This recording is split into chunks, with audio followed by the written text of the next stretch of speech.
Fala galera, tudo certo? Eu sou o Thiago, está começando mais um vídeo aqui no canal Vaporando. Então pode colocar 3 peças de carvão para esquentar, prepara o roche que a sessão vai começar. E nesse vídeo a gente vai falar um pouquinho sobre os tipos de tabaco e como a produção influencia no nosso produto final. Mas antes de mais nada, eu gostaria de pedir que você se inscrevesse no nosso canal, desse o like e compartilhasse com os amigos. Segue nas redes sociais e deixe seu feedback, porque esse vídeo ele vai ser um pouco mais informativo e no formato totalmente diferente do que vocês estão acostumados aqui no canal. Vamos lá! Antes de mais nada, para a gente poder entender sobre os diferentes tipos de tabaco, a gente precisa entender um pouquinho sobre a produção e sobre como todos esses processos influenciam no nosso produto final. E tudo começa lá durante a plantação. Os diferentes tipos de tabaco são muito causados muito também pela forma como são plantados. Se você utilizar o mesmo tipo de tabaco, as mesmas sementes, mas usar diferentes aspectos do solo, diferentes umidades relativas do ar, incidências solares, os nutrientes do solo, tudo isso vai impactando no sabor final que o tabaco vai ter, no aroma final que o tabaco vai ter e também no seu aspecto, na sua textura, e tudo isso vai impactar de alguma forma diferente. O que é importante dizer é que tabacos em regiões diferentes do mundo vão causar, obviamente, resultados diferentes. Tanto que temos charutos cubanos sendo referências no mercado de charutos pelo seu tabaco mais forte. Na Turquia temos um diferente tipo de tabaco também, que é muito influenciado pelo tabaco do narguilé. E tudo isso vai impactando de uma forma característica do seu próprio lugar. A produção de tabaco mundial é liderada por principalmente 3 países. Eles controlam mais ou menos 65% de toda a produção mundial do tabaco. A primeira delas é a China, que controla cerca de 30%. Os outros 2 países principais é o Brasil e a Índia, que batalham ano a ano pela produção anual do tabaco. Isso influencia da forma como as pessoas vão usar o tabaco da sua forma final, sendo ele cigarro, charuto, rapé, cigarro de palha, tabaco de narguilé. Cada um deles vai ter a sua propriedade específica, vai ter o seu modo de fumar, o seu modo de preparo, e cada tabaco vai ter a sua forma específica.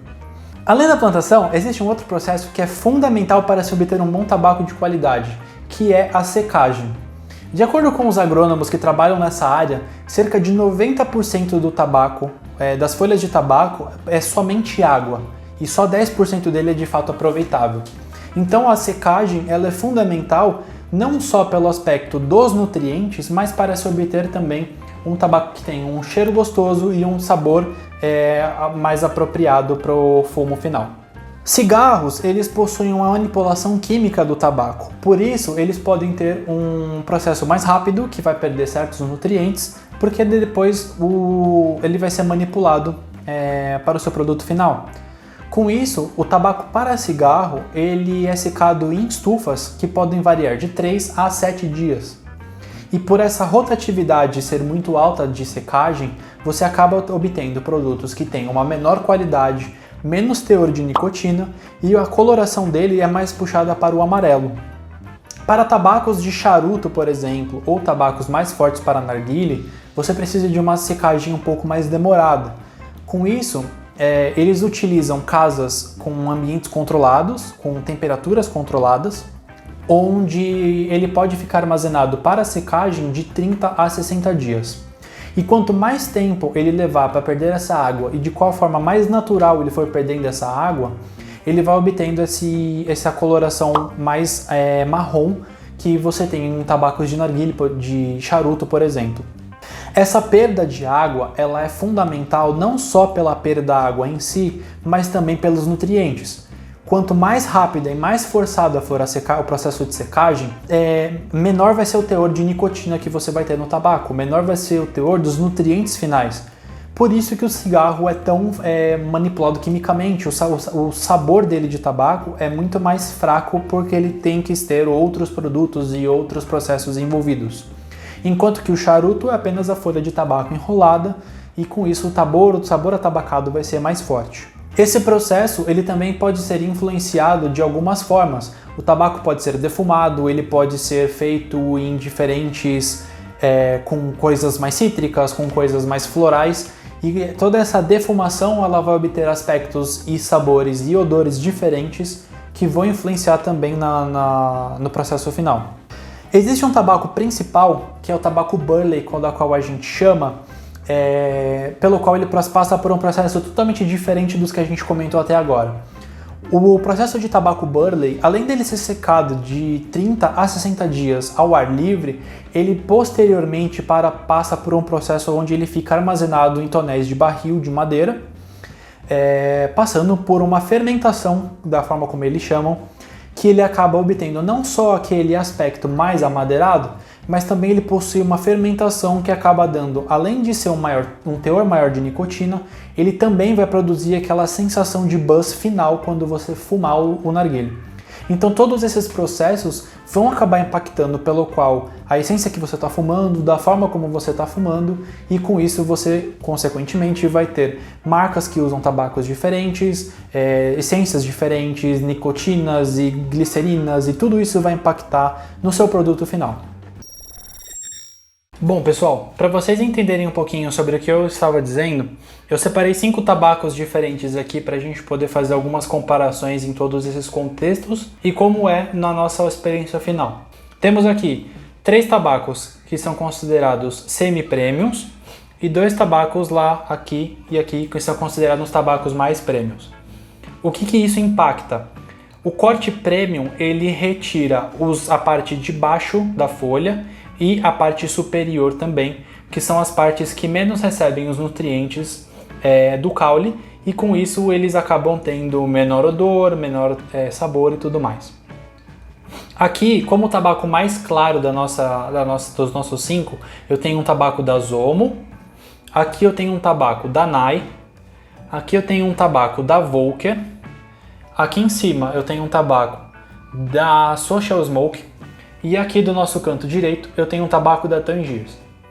Pela tonalidade você consegue ter alguma noção de como tudo isso impacta, tá? Então, por exemplo, o tabaco da Zomo, ele vai ser aquele tabaco que tem um processo de secagem um pouco mais rápido e por isso ele tem esse tom mais amarelado se comparado com o tabaco da Volker, que tem um tom também mais puxado para o marrom. As marcas, quando elas estão fazendo o melaço, elas acabam também tendo uma influência em questão de colocar alguns corantes. Algumas marcas colocam corantes, justamente para deixar a tonalidade um pouco mais puxado para o marrom também, alguns para um tom mais avermelhado, e com isso você não altera as propriedades do tabaco em si com esse corante, mas você dá o aspecto dele ser um pouco mais escuro.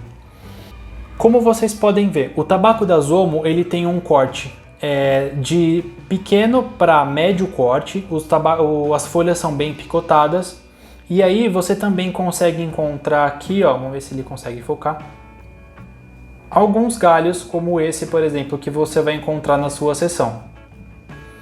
Isso não impacta no sabor, mas ele acaba deixando, de certa forma, um tabaco com menos teor de nicotina se comparado com os outros.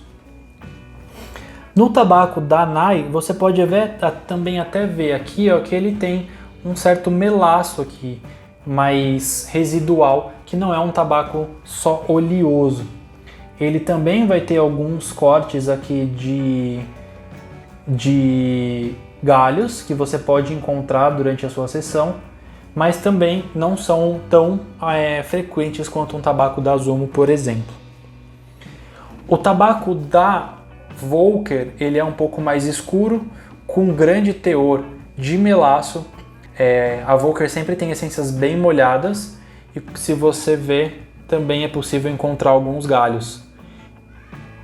Como eu falei, esses galhos eles não impactam na sessão, você pode continuar fumando, você pode incluir lá dentro também do seu roche, isso não vai impactar absolutamente nada. Ele só significa que o corte não é premium, tá, galera? Trazendo aqui o tabaco da Social Smoke, ele é um tabaco também bem molhado, tá? É um tabaco ultra molhado, mas você já não acha galhos dentro dele, tá? E você pode até encontrar um ou outro pequeno galho, mas pelo fato dele não ter isso, você torna ele uma essência premium com um corte mais específico.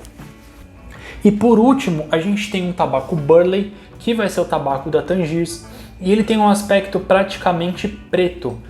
o que que acontece? O tabaco da Tangiers todo mundo conhece, né? Os fumantes mais experientes já conhecem essa marca, sabe que ela tem um preço muito mais elevado se comparação com o tabaco da Zomo, por exemplo. Um tabaco da Zomo você encontra de 8 a 12 reais nas tabacarias, enquanto que um tabaco da Tangiers você só encontra ele em pacotes de 250 gramas e podem chegar aí até 240 reais dependendo de onde você compra. Então ele é um tabaco que vem embalado a vácuo, o índice de melaço dele é muito pequeno, ele pega mais melaço com a umidade do ar e é praticamente impossível você encontrar galhos no tabaco da Tangiers, tá? Ele tem um corte muito mais picotado, se você vê as folhas elas são praticamente aí minúsculas e isso tudo vai influenciar na forma como você fuma. Tiago, além do corte, além da cor, o que muda em tudo isso? Um tabaco mais escuro, como o da Tangiers, ele passa por um processo diferente, como eu havia comentado, que é um tabaco burley. Ele possui menos melaço e com isso ele é mais resistente. Aquele processo de secagem da qual eu comentei, pelo qual ele vai para barris de madeira, torna um tabaco muito mais forte de ser fumado, ele tem índices que podem chegar aí até 15% a mais de nicotina, tá? De acordo com alguns estudos. E em relação a outros tabacos mais claros. A resistência ao calor dele também é muito mais forte pelo fato de que por ele ter menos água, né, dentro dele, menor índice de água dentro dele, ele não acaba cozinhando com tanta facilidade. Com isso ele acaba reforçando a resistência ao calor que a gente tem nesses tabacos mais claros.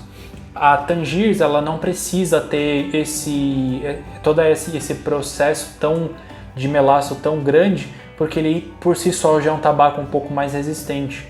E com isso também ele acaba obtendo um gosto mais amadeirado pelo processo de secagem. Bom, agora que você já entendeu um pouquinho sobre o tabaco Virginia, o tabaco Burley, sobre cada um desses tabacos que eu acabei de mostrar, espero que vocês tenham gostado bastante. Deixa seus comentários, deixa suas dúvidas. Todas as dúvidas que vocês deixarem podem ser respondidas ou pelos comentários e qualquer coisa eu posso fazer um vídeo extra falando um pouco mais sobre todo esse processo, detalhando um pouco mais. Espero que vocês tenham gostado e até a próxima, galera. Valeu!